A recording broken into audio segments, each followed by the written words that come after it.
Jamaah hadirin jamaah salat zuhur Masjid Al-Ma'mur yang dimuliakan Allah Subhanahu wa taala. Alhamdulillah pada siang hari ini kita kembali berjumpa dalam satu kesempatan setelah kita melaksanakan salat zuhur berjamaah. Kita akan lanjutkan dengan beberapa kajian yang rutin insyaallah kita selenggarakan setiap hari Senin. Tema hari ini kita akan meneruskan yaitu kaitannya dengan ayat ahkam. Ayatul ahkam. Atau disebut dengan juga fiqhul ahkam. Al-Quran yang terdiri dari 6.666 ayat itu oleh para ulama diklasifikasikan. Ada ayat-ayat yang kaitannya dengan muamalah, dengan ibadah, termasuk ayat yang diklasifikasikan dalam bentuk sifatnya hukum, atau kita sebut dengan fiqhul ahkam. Dan jumlahnya itu kisaran antara 900 sampai dengan 1000 ayat. Jadi ada ayat-ayat yang sifatnya untuk kita menetapkan hukum atau istinbat hukum. Contoh misalnya ketika kita sholat, itu berdasarkan ayat sholat, bahwa sholat itu wajib. Dari mana kita tahu? Ada ayat yang menceritakan akan kewajiban sholat, puasa, haji, dan lain sebagainya. Pada kesempatan yang berbahagia ini kita akan mulai dari pembahasan yaitu suratul Fatihah. Suratul Fatihah atau juga disebut dengan Ummul Kitab atau Fatihatul Kitab.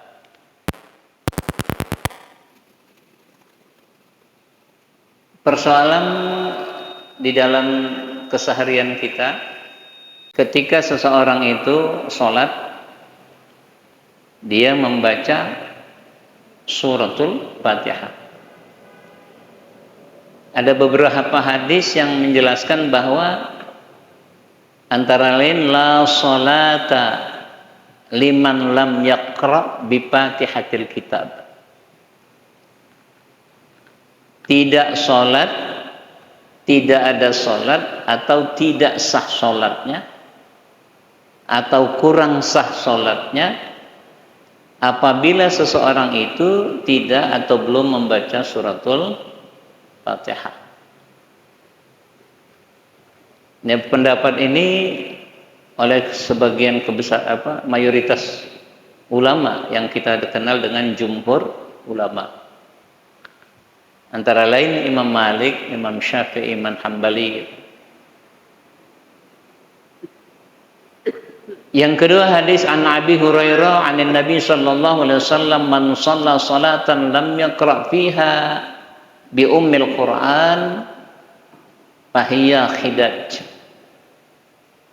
Dari Abi Hurairah radhiyallahu an bahwasanya Rasulullah bersabda, barang siapa yang sholat dia tidak membaca suratul Fatihah, maka sholatnya khidaj.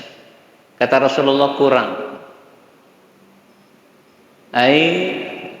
kurang sempurna. Kemudian ada lagi hadis yang ketiga dari Abi Sa'id Al-Khudri, amarna an naqra'a bi Fatihatil Kitab wa ma tayassar, yaitu kita diperintahkan agar supaya membaca suratul Fatihah dan ayat-ayat yang ringan, yang mudah untuk kita baca. Nah, ini diantara hadis yang mendukung, yang menjelaskan, yang menguatkan bahwa suratul Fatihah itu wajiblah bagi kita yang sholat untuk membacanya. Itu satu hadirin. Tapi ada satu mazhab yang tidak mewajibkan. Ketentuannya manakala orang itu memang belum hafal, dia boleh baca ayat yang lain. Tapi kayaknya nggak mungkin hari ini masih ada yang belum hafal gitu ya. Umumnya udah pada hafal. Jadi itu bagian dari mukaddimah pertama tentang membaca suratul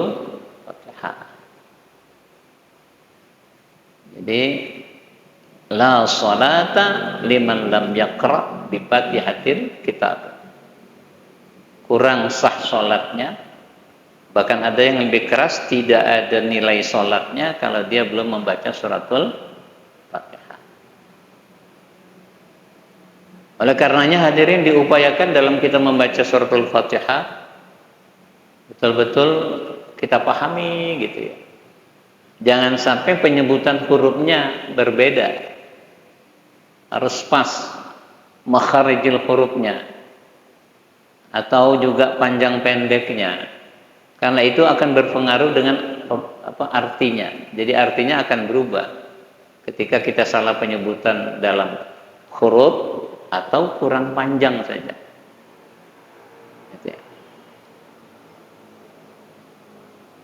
Kemudian analisis fikih dan perbedaan pendapat ulama.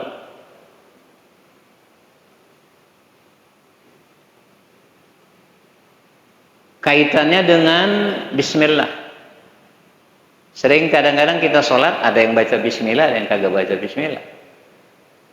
Yang baca bismillah kedengaran Bismillahirrahmanirrahim, Alhamdulillahirabbil alamin, seterusnya kedengaran kan?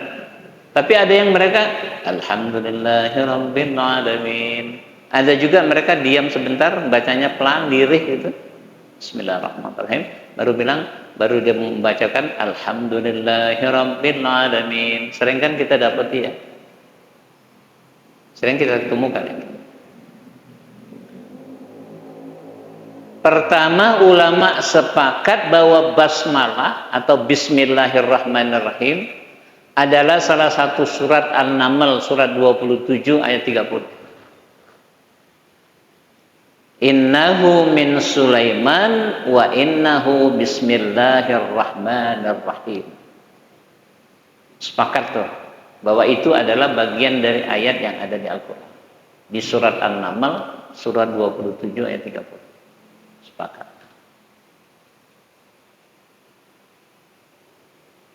Yang perbedaan terjadi, apakah bismillah itu masuk bagian dari Al-Fatihah? Itu sudah mulai terjadi perbedaan pendapat. Maka yang ada mereka yang nggak baca langsung Alhamdulillahirabbil alamin. Ada beberapa masjid, bahkan di Arab Saudi juga ada. Tapi ada yang mereka membaca, kalau di sini kebanyakan mayoritas membaca imamnya Bismillahirrahmanirrahim gitu ya. Ini perlu untuk kita pahami sehingga ketika kita sholat berimam dengan yang tidak membaca bismillah, oh ternyata dia juga benar. Jangan kita menyalahkan, lo kok nggak baca bismillah sih? Di masjid saya baca bismillah kan gitu. Coba ya. Pertama, mazhab Hanafi berpendapat bahwa bismillah itu adalah satu ayat yang sempurna untuk dijadikan pemisah antara surat. Jadi surat Al-Baqarah nanti ketemu dengan surat Al-Imran, di awalnya ada bismillah. Atau surat Al-Ikhlas dengan surat Al-Falaq, nah, itu ada bismillah. Jadi ada pemisah. Tapi dia bukan merupakan bagian dari surat tersebut. Misalnya At-Takasur, Bismillahirrahmanirrahim, Alhaakumut Takasur, selesai. Ada lagi ketemu dengan Al-Asr, surat berikutnya dipisah dengan Bismillahirrahmanirrahim wal Asr. Tapi Bismillah itu tidak masuk di surah pemisah dia.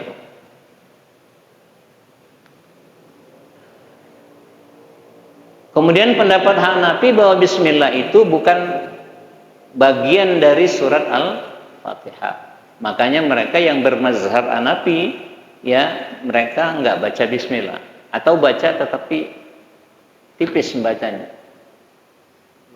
Nggak itu. Yang penting dia yang dengar, yang lain nggak dengar. Itu mazhab Hanafi. Jadi kalau kita nanti sholat, kebetulan paham mereka adalah bermazhab Hanafi, mereka tidak menjaharkan, mengeraskan suara bismillah, itu jangan jadi pertanyaan perdebatan kita. Nah, beda lagi dengan mazhab Syafi'i yang mayoritas kita anut. Masjid ini bermazhab Syafi'i gitu ya. Maka ada kunut, bismillahnya dijaharkan gitu ya. Jadi mazhab Syafi'i ayat pertama dari Al-Fatihah punya pendapat bahwa bismillah itu masuk dari bagian suratul Fatihah. Maka mayoritas dijaharkan. Ya contohnya masjid kita ini deh. Mungkin ada jamaah yang datang dari luar kok pakai bismillah dijaharin. Nah, setelah nanti pendapat yang kita pahami, nggak jadi persoalan.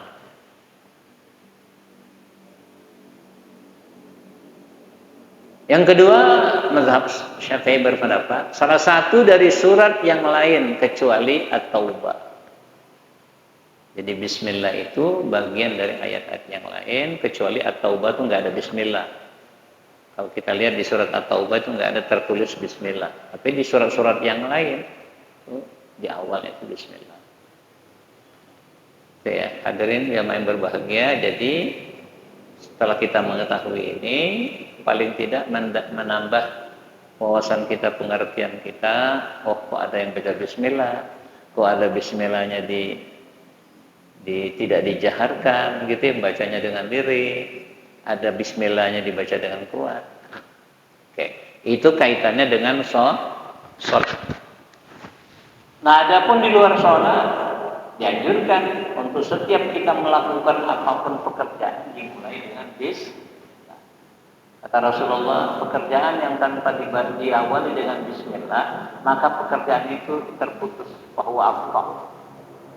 Jadi, oleh karenanya apapun yang baik-baik kita mau melakukan sesuatu, kita mulai dengan membaca bismillah. Bismillahirrahmanirrahim. Dengan nama Allah yang Maha Pengasih lagi Maha Penyayang. Itu kalau di awalnya itu aku sengaja melaksanakan pekerjaan ini dengan membaca bismillahirrahmanirrahim.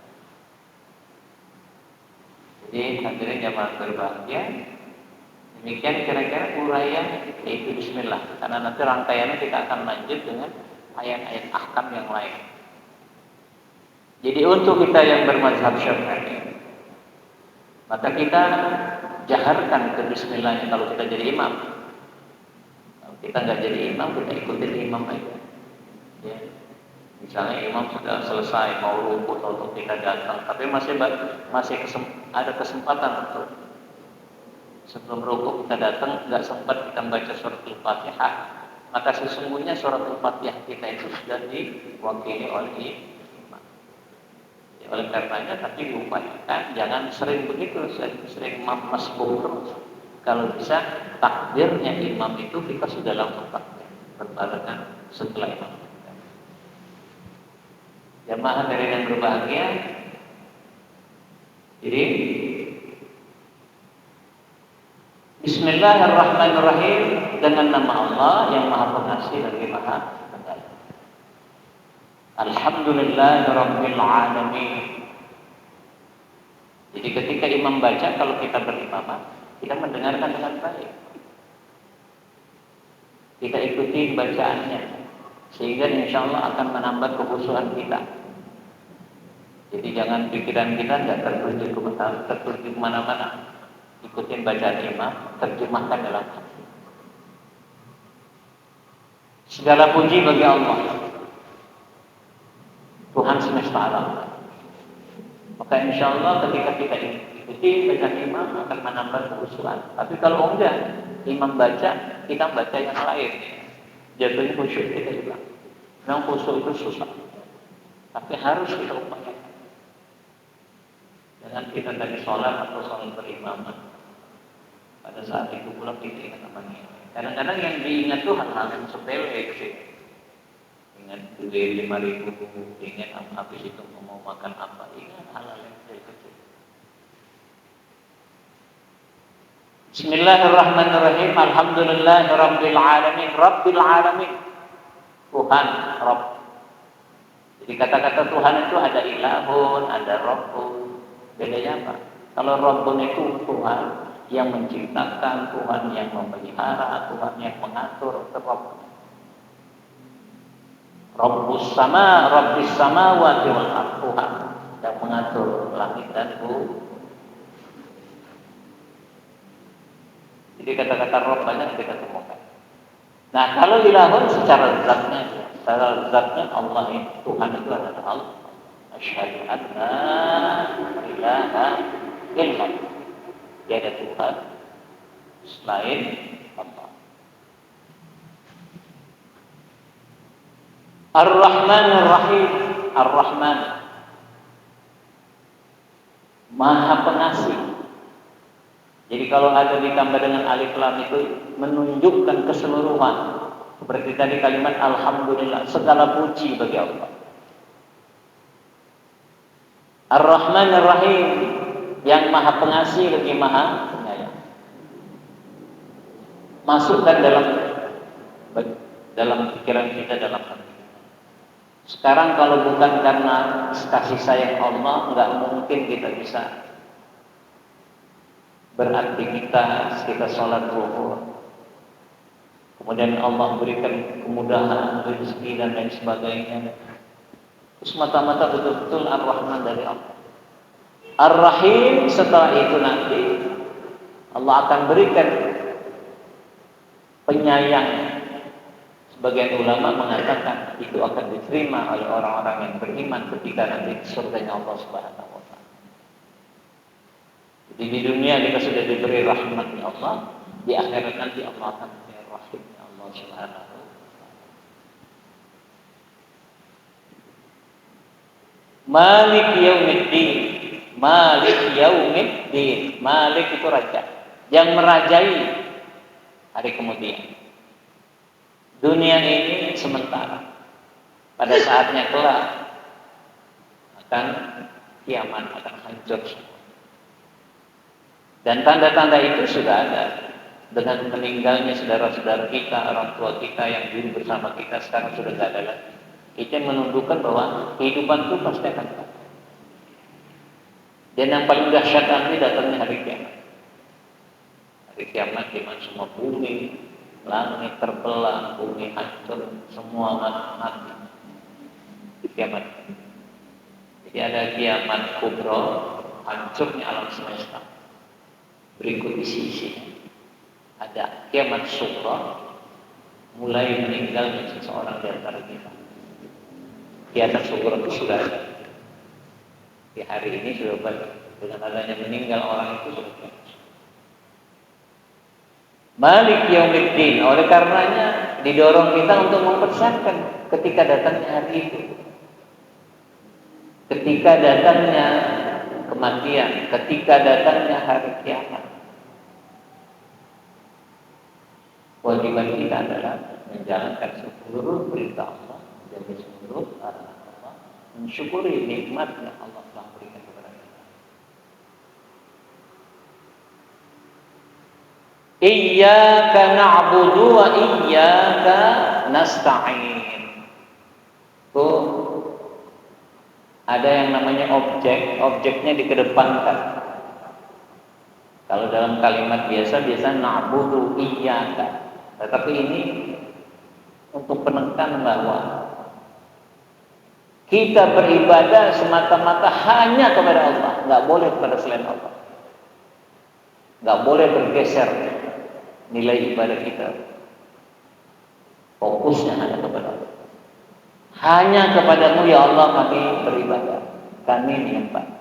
Dan itu kalimat na'budu itu fi'il mudhari'.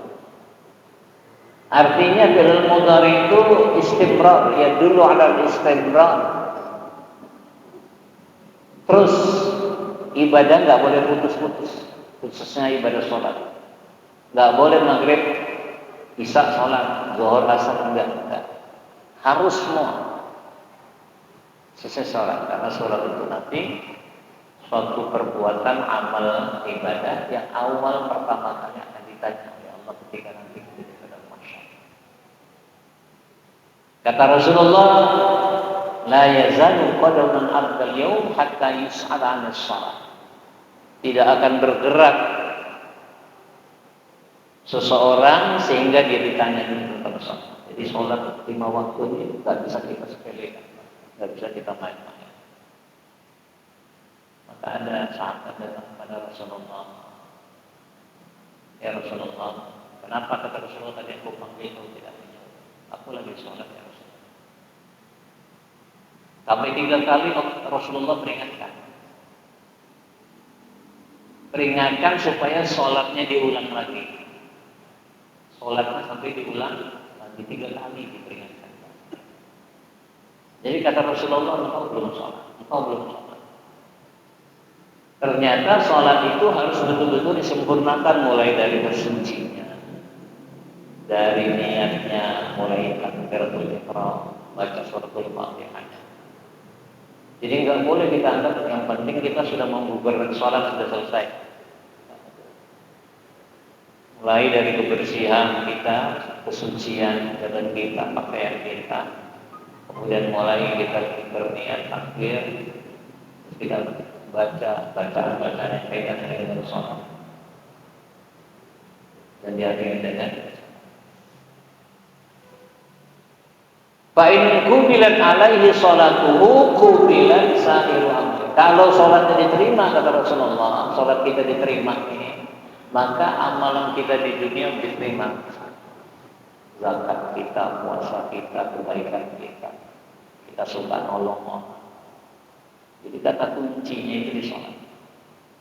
Oleh karenanya, mari yang mungkin terus kita perbaiki sholat kita dan tingkatkan sholat kita sehingga menjadi sholat yang betul-betul berkualitas sesuai dengan adab. Fa'in ruddat alaihi sholatuhu ruddat sa'iru amal. Kalau ditolak sholat kita nih di dunia ditolak, maka semua amalan kita yang lain ditolak.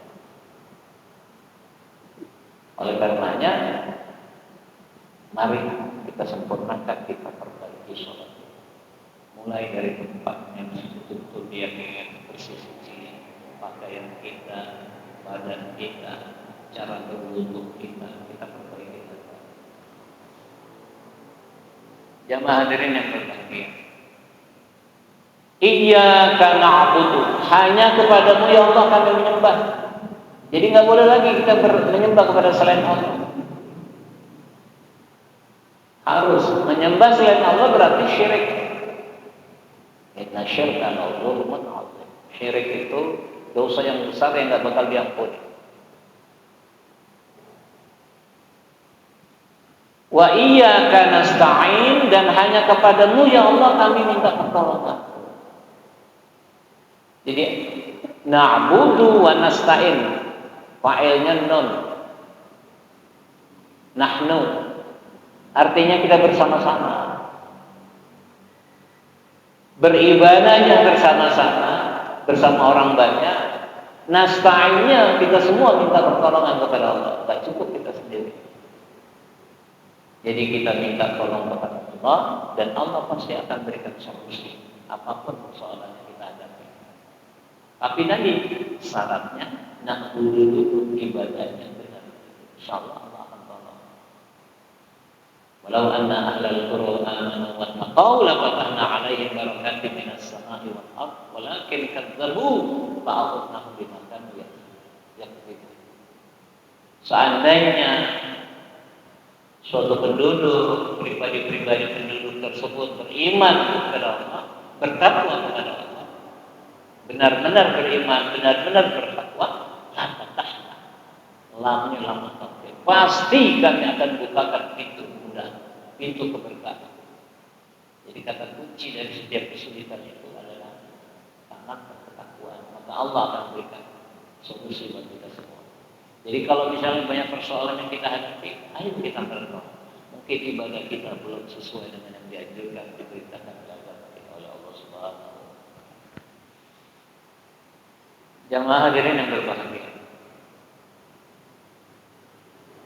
Iyyaka na'budu wa iyyaka nasta'in ihdinas shiratal mustaqim. Kita minta petunjuk agar kita ditunjukkan kepada jalan yang lurus. Kalau ibarat kita gambarkan kita mau pergi ke sebuah daerah tanpa membaca rambu-rambu, kadang-kadang rambu-rambu aja masih salah, masih kesasar. Nah sekarang ada Google Map, Tapi suka kadang-kadang salah juga. Google ini dibelokkan macam-macam. Artinya kita butuh petunjuk. Petunjuk agama kita perlu. Tahu ini halal, haram, ini makruh, mubah, boleh, enggak. Itu dari petunjuk Al-Quran dan Sunnah. Gitu ya. Ihdinas siratal mustaqim, jalan yang lurus. Kita kepengen jangan jalan yang belok-belok.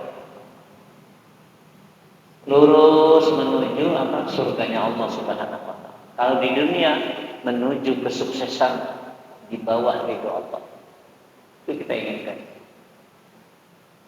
Jangan sukses tapi dapat murka Allah. Tapi sukses yang betul-betul Allah ridho. Allah pelihara kita, Allah lindungi kita. Ihdinas siratal mustaqim, jalan yang lurus. Siratal ladzina an'amta 'alaihim, yaitu jalan orang-orang yang Kau beri nikmat. Siapa itu? Para nabi, para salafus saleh. Itu mereka lurus, apapun yang mereka hadapi selalu berjalan di jalannya Allah. Kita lihat sejarah para nabi, mereka penderitaannya luar biasa. Tapi istiqomah jalannya tetap di jalan Allah. Nabi kita Muhammad bagian dari contoh buat kita semua. 23 tahun tantangan besar menyebarkan Islam. Dibunuh, mau dibunuh, dilempari batu, diboikot ekonominya, macam-macam. Tapi istiqomah ada di jalan Allah. Artinya ketika kita menghadapi yang demikian pun kita harus yang demikian. Allah akan berikan kenikmatan. Syaratul ladzina an'amta 'alaihim, yang Engkau telah beri nikmat. Karena nikmat semua yang kita rasakan ini dari mana? Dari Allah. Kita bisa datang kemari, duduk, beribadah, masyaallah. Ya Allah kasih kita kesempatan untuk berbicara. Mulut kita masih bisa menelan sesuatu, mata kita masih bisa menatap, luar biasa. Dan itu wajib kita syukuri. Ghairil maghdubi 'alaihim, bukan jalan orang yang Kau murkai, yang Kau marah. Siapa itu? Orang-orang Yahudi. Mereka telah diutus. Di antara mereka itu seorang nabi, yaitu Musa, mengajak kepada kebenaran, ketauhidan, tapi mereka selalu membantah.